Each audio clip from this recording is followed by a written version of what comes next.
dapat na ito'y bawiin. At dahil dyan, pakinggan natin ang boses ng kababaihan.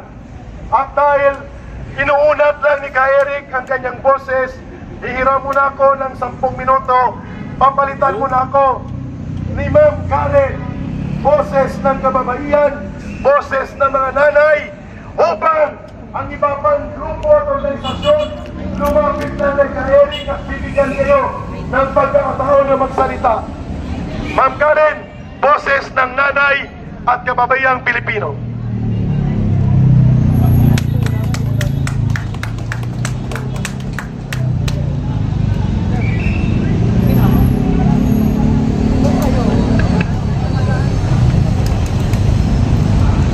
Muli, palakpakan natin ang boses ng isang nanay at kababayang Pilipino. Maraming salamat mga kababayan ko dahil kaisa namin kayo para ipaglaban ang ating mga karapatan dahil sa korupsyon na nangyayari sa bansa natin. Hindi naman laging korupsyon na lang ang ating pag-uusapan dito. Katulad ng sinabi ng kapatid ng Pangulo ng Pilipinas. Nag-pull out ang mga INC dahil nagsabi na ng katotohanan ang kapatid ng Pangulo ng Pilipinas. Makikiusap kami sa iyo, Mr. President, na konsensya na ang kapatid mo. May bumaba na kahapon, may bumaba nung isang araw. Pinabababa ka ng taong bayan. Huwag natin magpaligoy-ligoy na kung ano ng mga sinasabi natin dahil hindi na malilinglang ang mamamayang Pilipino.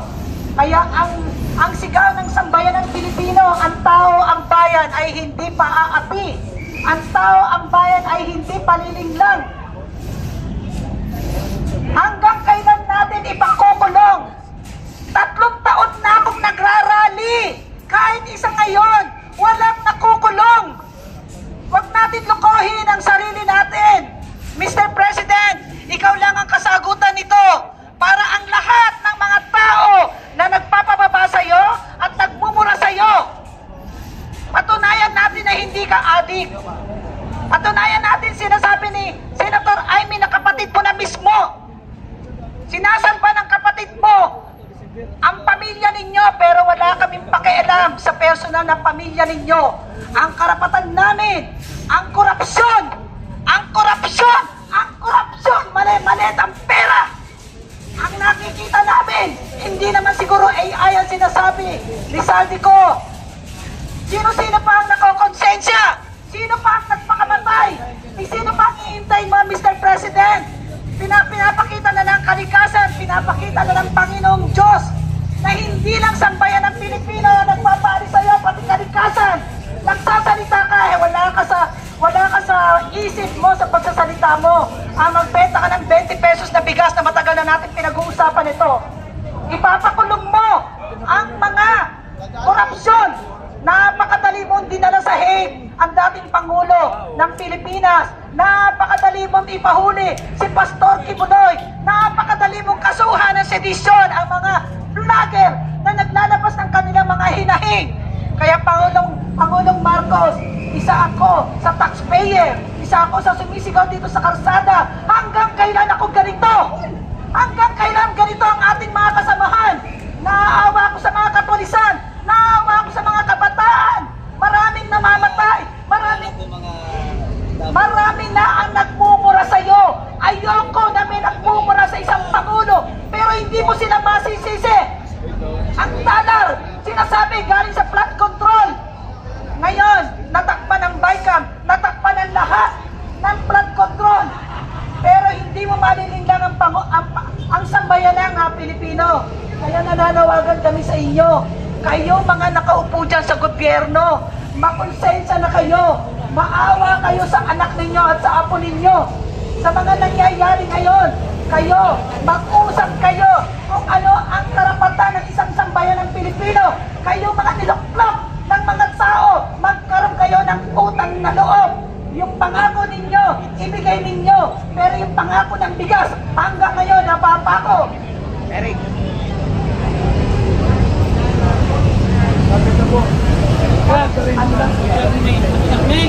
Maraming po salamat dahil marami pa pong gustong maglabas ng kanya-kanyang hinahing. Salamat po.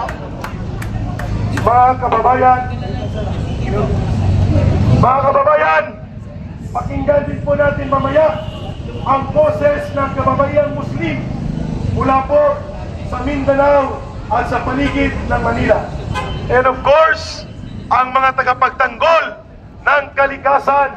Thank you, Ma'am Syra. Thank you, Ma'am Karen. Si Syra, pinapanawagan din to represent the voice of the Muslim Women for Peace. At ngayon, pakinggan natin ang mga riders group na gusto makipagkaisa sa pagtitipon dito sa EDSA Shrine along EDSA Junction upang ipanawagan ang tuloy-tuloy na pagtindig ng mamamayan upang pababain na ang inutil at nabubulok na gobyerno ni Marcos Jr. sa mapayapang pamamaraan. Bigyan natin ng boses dito ang mula sa Riders Group. Para magpakilala, and then susunod mula naman sa Political Bloggers and Commentators Group.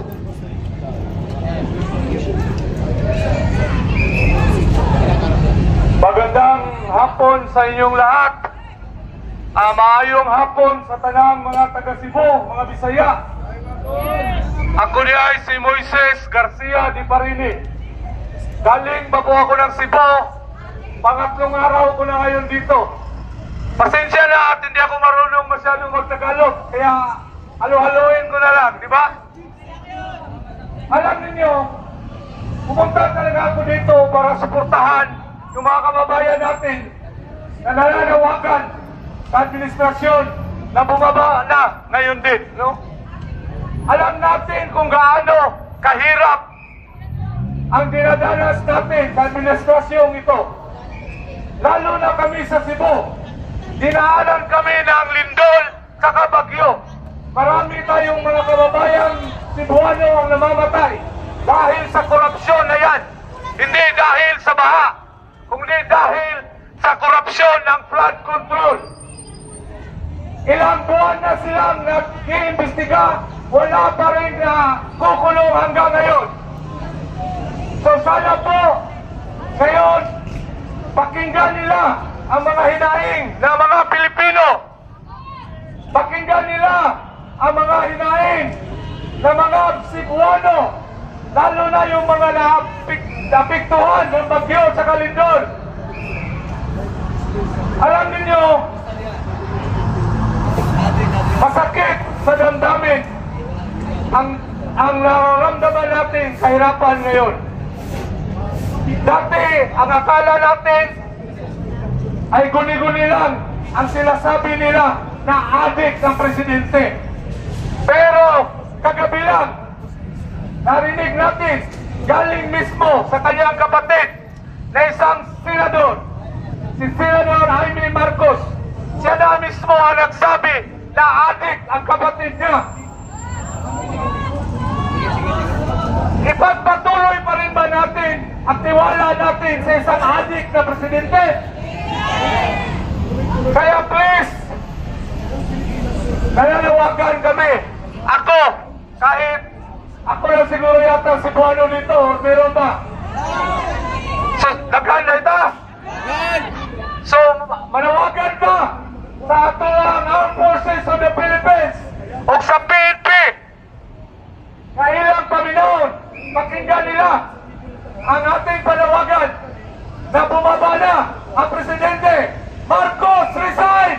Marcos, resign! Marcos, resign! Alang sa mga tingog sa Bisaya, Marcos, resign! Marcos, resign! Ang sabi nila, pag mag-resign daw si Marcos, kasi daw, mga DDS tayo. Alam ko, ako, ang aminin ko, isa akong DDS, no? Ako ang founder ng Duterte Riders Team nationwide. Buong Pilipinas ang grupo na tinayo ko. Pero, wala na politika dito. Hindi tayo, wala tayong pinipiling politika. Kahit mag-stop election tayo, bumaba lang ang presidente. Kaya ngayon pa lang, hintayin natin hanggang sa November 30 na sana pakinggan ng Presidente ang panawagan natin. Naog! BBM Marcos! Naog na! Tawag na! Karoon na! Daghang salamat ug may apo na tunggaran.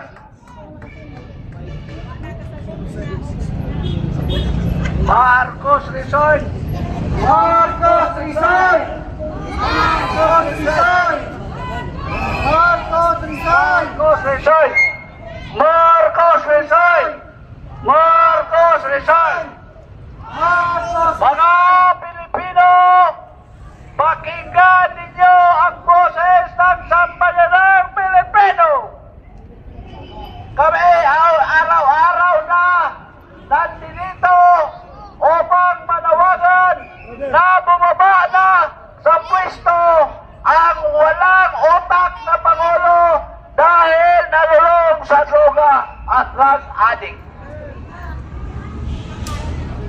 Sabi nila, merong ilan lang naman na ayaw daw sila kay Bibi Sara kung mawala at bumaba si Bongbong Marcos.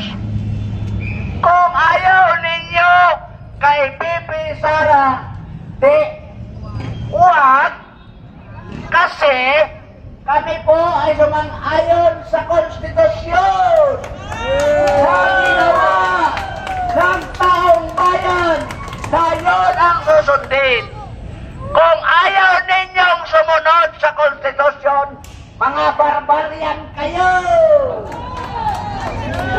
Huwag na kayong kumain sa pira ng gobyerno. Kasi ang konstitusyon talaga ang masusunod. At sino ang isusunod ng presidente ng bansa sa ngalan ng konstitusyon? Duterte! Duterte! Duterte! Duterte! Duterte! Yan!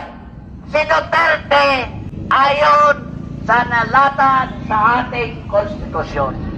Walang ibang makaharap dyan kasi sabi ng militar, armed forces at police, kami po ay sumang-ayon at sunod sa konstitusyon. Ibig sabihin, hindi nila harangan ang pag-upo ni Bibi Sara bilang susunod na presidente panalit sa alis na bangag na Pangulo. Tama ba? O ngayon, ako po ay manawagan sa ating mga kaparian.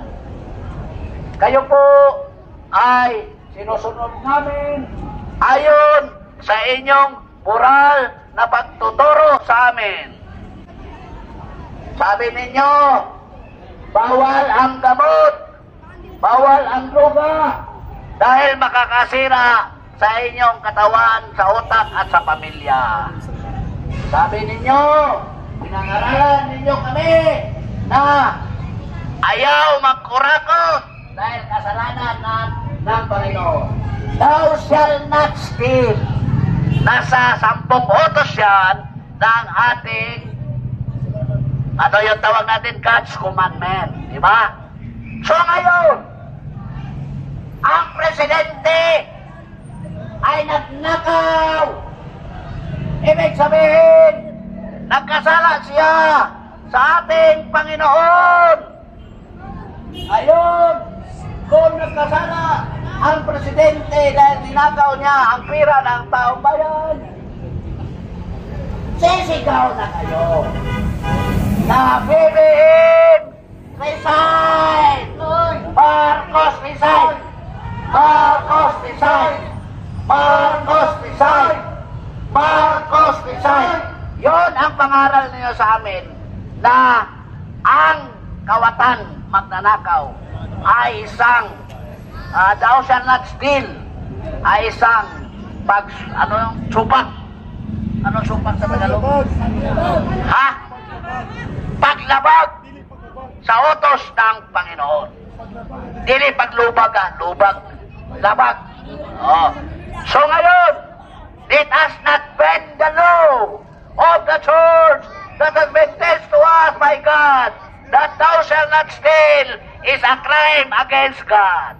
So we hope ang ating kaparian ng CBCP manawagan na Marcos resign! Marcos resign! Marcos resign! Marcos resign! At tingnan nyo, si Jaime Marcos, kapatid, si Bongbong Marcos, ay nahihiya na at sinabi, Bongbong, bumaba ka na.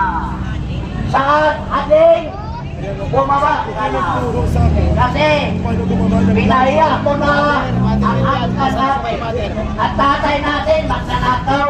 Tayo pa ay maging magnanakaw. Wala nang mga kinabukasan ng ating pamilya Bongbong. Mother, sana kayo, mother? Ang mga apo natin, ang mga anak natin, ay Marami-rami na rin po nandito eh. Ang kanilang 11 band daw darating. maawa ka Bongbong sa aming pamilya. May darating daw 11 Bumaba band. na lang tayo.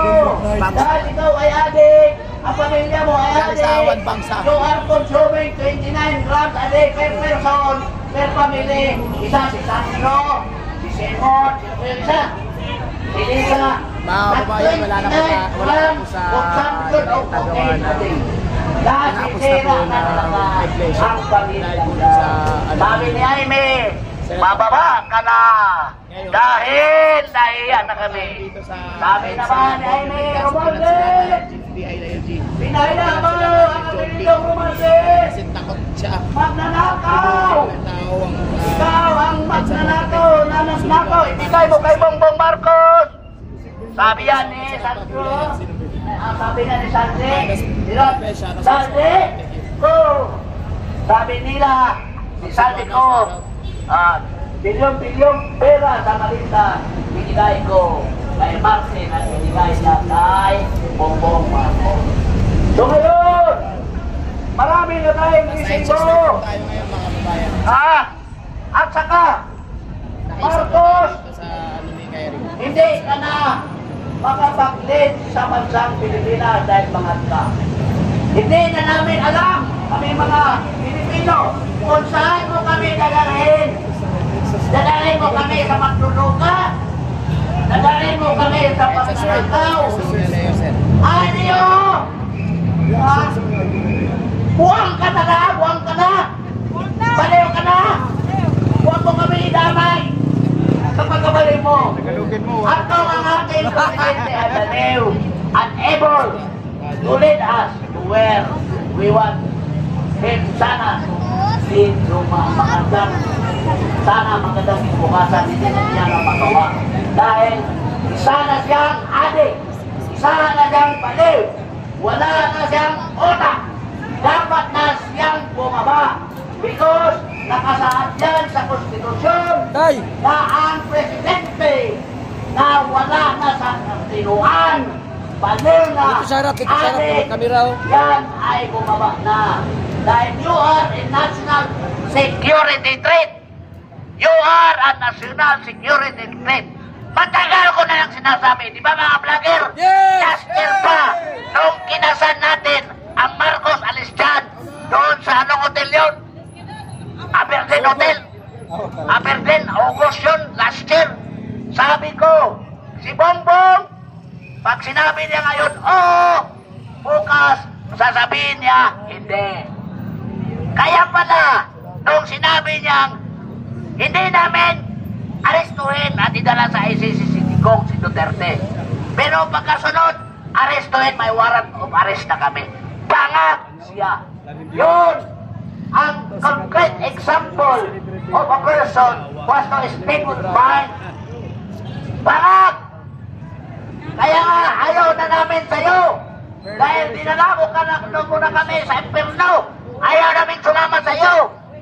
Ikaw na, suruhin mo yung pagkabangag mo. Huwag mong idamay. At adik, sana, anak.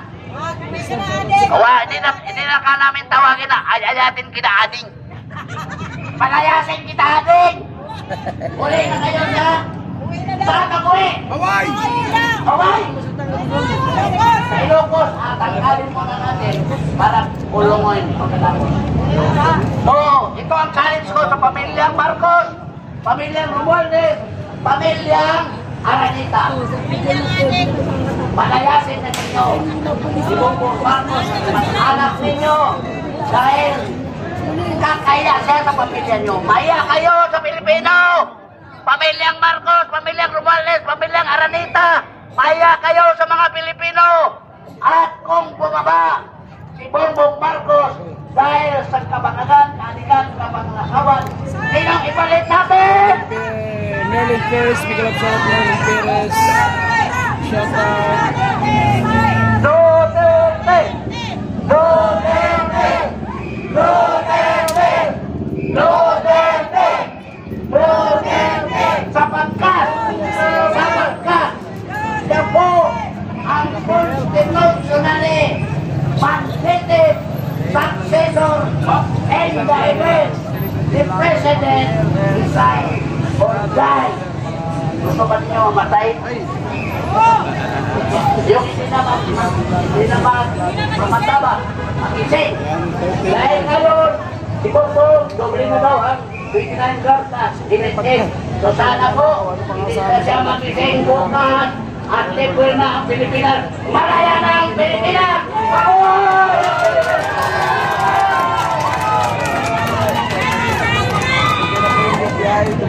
Maraming salamat, Former Undersecretary Ben Ranque.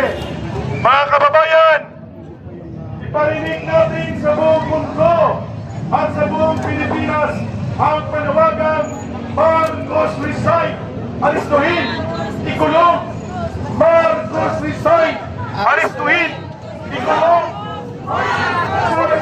Sabay. Wait. One. Magsigaw natin. Marcos resign, aristuhin, ikulong. 1, 2, 3.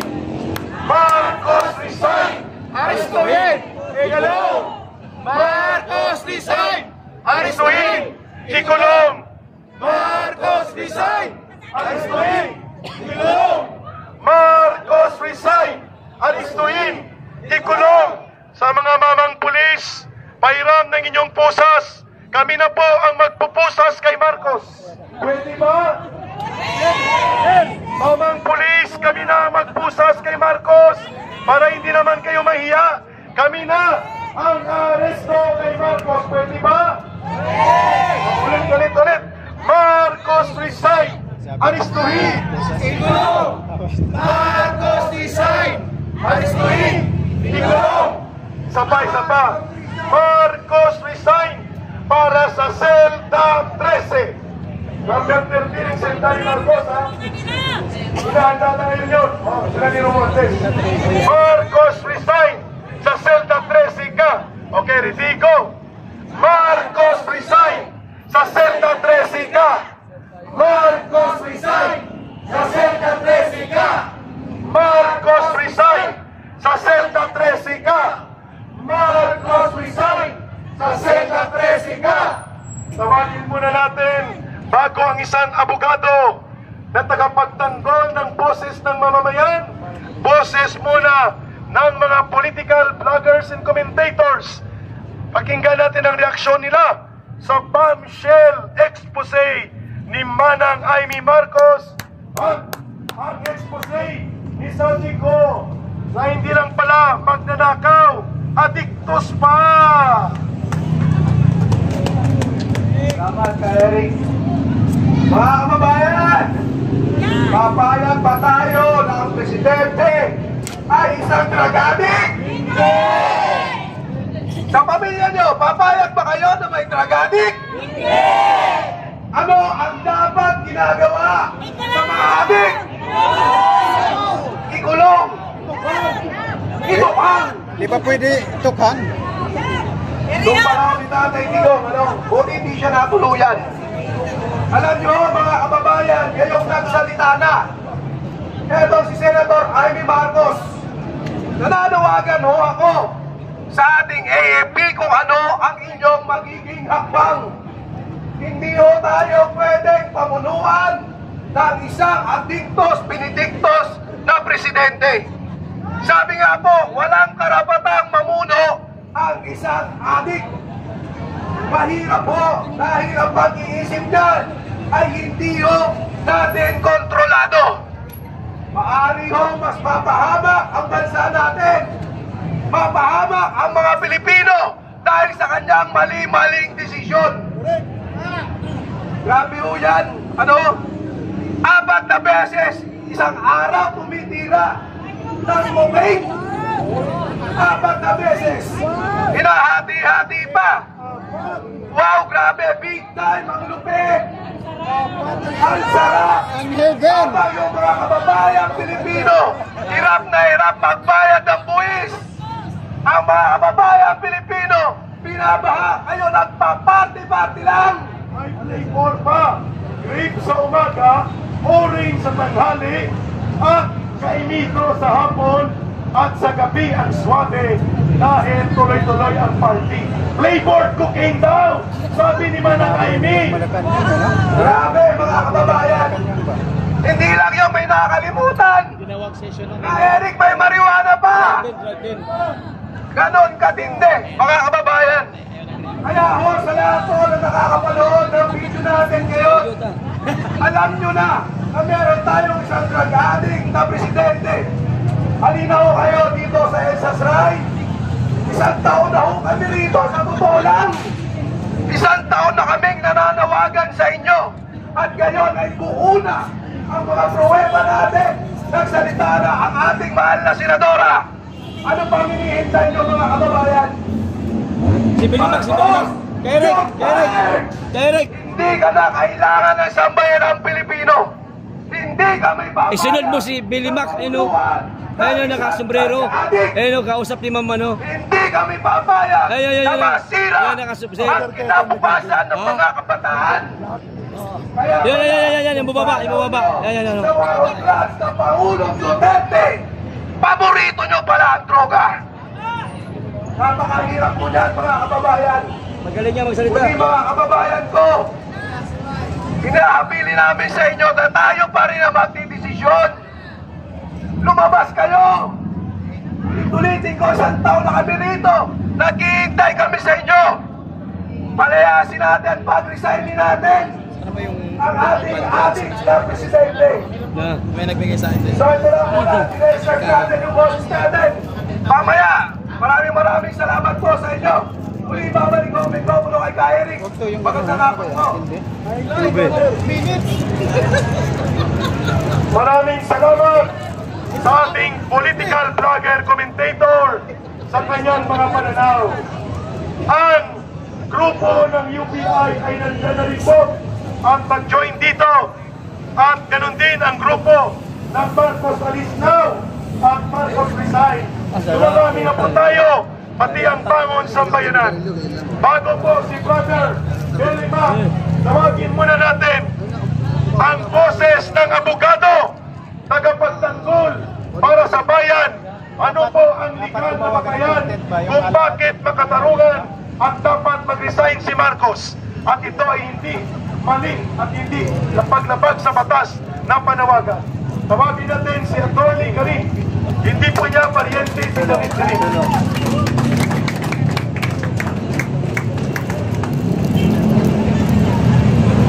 Magandang hapon po sa inyong lahat. Papasalamat po ako at magbigyan ako ng pagkakataon na makapagsalita nito. Bago po ang lahat, walang kwan dyan, side ayos ko ipaalam sa inyo na kasama po Side view ba? ang aking mga kababayan ng Taga-Luzon at Muntinlupa. Palakpakan po namin sila. Ay, pengin na isa. Muntinlupa. Kami po sa Muntinlupa Hindi yung isa. ay nagsiwala Tamis. na ang labang ito ay laban ng isang tama at mali. Laban ng isang malinis at madumi. Marami po ang nagsasabi. Isa, oh. Yan na.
Senator Amy Marcos ay tinitingnan ko na parang isang hydrogen pump.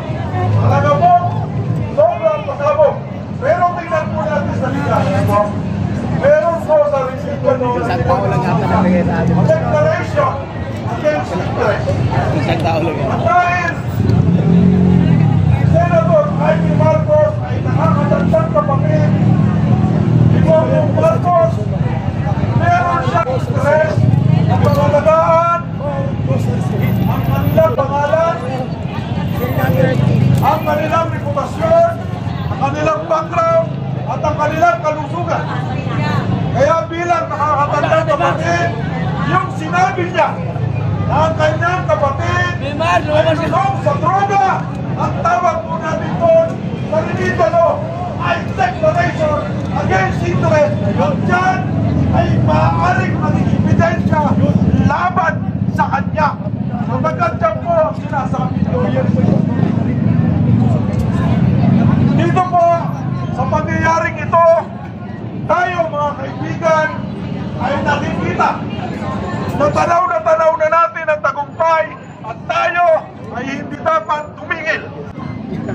Alam niyo po ba, ang ngayon lang ay nakarating sa akin ang isang mensahe na ang Speaker of the House ay nag-resign na. So, kanya po, ang barko ay palungog na. Talagang magtatalo na ang mga nakasakay dito. So, mga kababayan, ang ating pinaglalaban na matagal na ay nakikita na natin ang tagumpay. Huwag po tayong titigil habang hindi natin nalulubos ang ating tagumpay para sa tunay na magbabago ang kaunlaran ng bawat pamilyang Pilipino. Mga kababayan ko, sa pagninakaw nila sa flood control, hindi lamang kinabukasan ng ating mga anak ang kanilang ninakaw. Ninakaw na nila sa atin ang ating dangal na makapabuhay ng isang pangkaraniwang tao. Narito po ang aking mga kababayan sa lungsod ng Muntinlupa at karamihan sa kanila ay nabibilang na marami tang taga-lungsod ng Muntinlupa na hanggang ngayon tamang pagtingin ng ating pamahalaan. So mga kababayan ko, Dito kayo, ditong signal. akin pong Dito ka lang, kayong signal dyan. isinasamo sa inyo ang panahong ito kailanman ay hindi na natin dapat palampasin, sapagkat ang panahong ito ay panahon na ng tunay na pagbabago para sa ating mga mahihirap na mamamayan Pilipino. Ganon din po sa ating mga kasamahang pulis. Narito, nagpapasalamat kami sa inyo at kami ay inyong binabantayan, pinoprotektahan. Sa Malacanang, nakita ko po sa Facebook, napapaikutan na ng barikada. Alam niyo po ba, nakita ko na yan. Napanood ko na yan nung 1980s. Ang Malacanang ay punong-puno ng barikada. Alam niyo kung bakit? Sapagkat kaya punong-puno ng barikada yan para hindi makatakas yung nasa loob. So mga kababayan ko, ako po ay hindi na magpapakapa ng aking sasabihin. Ang gusto ko lang ay ating sabay-sabay nasabihin. Ito po, 3 beses. Papangunahan ko kayo, Marcos resign! Marcos resign! Marcos resign! Marcos resign! Maraming salamat po para sa tunay na pagbabago ang kaunlaran ng mamamayang Pilipino. Magandang hapon po sa inyong lahat. Maraming salamat, Attorney Garin. Attorney Garin po yun ha. Hindi po siya paryente ni Janet Garin. Ito po ang matino na Garin. Mga kababayan, Janet Garing. ano po ang gagawin natin pag hindi mag-resign si Marcos? Sabay-sabay, Brother Oliver? Kung sa mag-resign, ang sagot ng taong bayan, aristuin, ikulong, aristuin, ikulong, aristuin, ikulong, aristuin, ikulong, aristuin, ikulong, aristuin, ikulong, aristuin, ikulong, aristuin, ikulong. Ang nararapat na patutunguhan ni Marcos. Kaya hindi tayo natututo sa kasaysayan dahil pinapatakas natin ang mga magnanakaw, ang mga kurakot, at ang mga akusado. Kailangan po may mananagot at kailangan po mayroong makukulong. Rain or shine po tayo. I-prepare ang pandabot sa mga kamera. Baka mapektuhan ang report at ang inyong vlog. Mukhang papatag ito. Dalawang sekretary po nila, tapos si Boji But we will not move out the place. Hindi tayo alis. Tuloy-tuloy na ito. Marcos resign. Aristuhin. Ikulong. Marcos resign. Aristuhin. Ikulong. Marcos resign. Aristuhin. Ikulong. Marcos resign. Aristuhin. Ikulong. Ayun. Pakinggan natin ang boses ni Brother Belimac. Belimac baby. Natawagan nila. Belimac baby. Saan ka na, brother?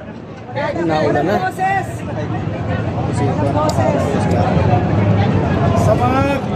Sa mga kababayan ko, alam ko na mag-iisang taon na tayong magkasama sa lisim na lugar. Pero nakikita ko sa mga mukha nyo, wala pa rin kapasuran dahil mahal natin ang Pilipinas. Nakikita ko mga vlogger, walang kapaguran, umitim na tulad ko. Ano na sa amin, galing kami sa Mindanao. Mga I care, galing sa Davao. Akong Pilipinas. Nawalan man ako ng boses, pero gusto kong ipakita sa inyo na andito ako hanggang si Marcos ay hindi bababa sa pwesto. Yo! Marcos!